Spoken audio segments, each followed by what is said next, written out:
Hi, good morning. Tayo ay gagawa ng blender na sambong at saka bayabas. Luyang dilaw, tsaka luyang puti.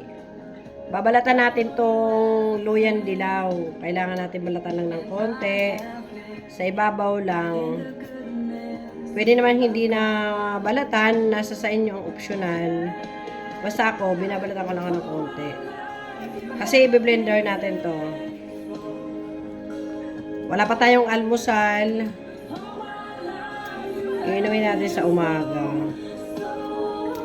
Alam mo, natutunan ko lang sa tao talaga. Kahit anong ingat mo, magkakasakit ka talaga. Sabi nga, yung sakit na yan, resulta na yan sa mga nakaraan. Naniniwala po ba kayo doon? Kung ano mga ginawa mo noon, ngayon mo aanihin. Kaya kahit anong ingat, magkakaroon pa rin ng sakit. Kaya kailangan, maging handa ka lang. Kung ano naman ang sakit, may solusyon yan. Hanapin mo lang. Huwag kang mawala ng pag-asa. Lalo na yung may mga sakit ngayon na nakakaranas. Huwag niyo isipin na hindi kayo gagaling. Iyan ay binigay ni Lord.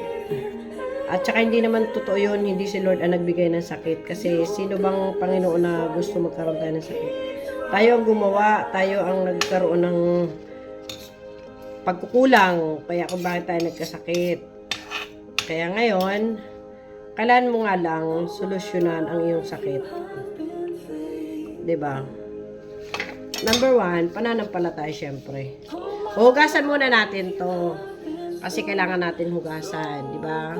Hi, again. Ito ang hindi mawawala sa aking blender, ang aking malunggay. Blender natin lahat ng ito. Isama natin to lahat. Ito naman ay hindi mo naman kailangan inumin ng direkta. Salain natin to kasi kagaya nung kagaya ng yung luya, di ba? May sapal 'yon. Kaya sasalain natin 'yon pagkatapos natin i-blender dito. Tsaga-tsaga lang para lumakas ang ating katawan.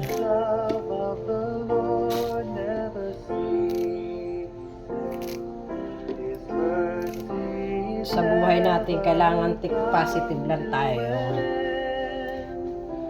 Yes, ito, isasama natin to. Lagyan natin ng konting pipino, tsaka lemon, tsaka apple, para hindi siya masyadong, lasa-lasa nyo yung, Tsaka syempre, dadagdagan natin ng isang tubig para magkatas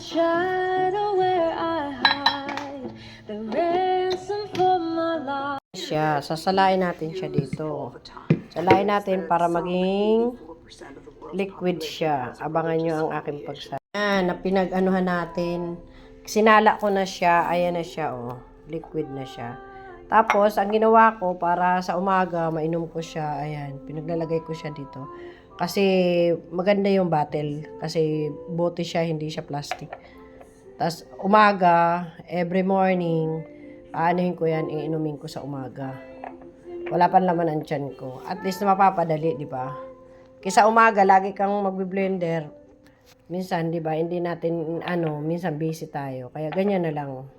Para isang tunggaan lang. Lagay natin sa rep. Okay, itong natitira.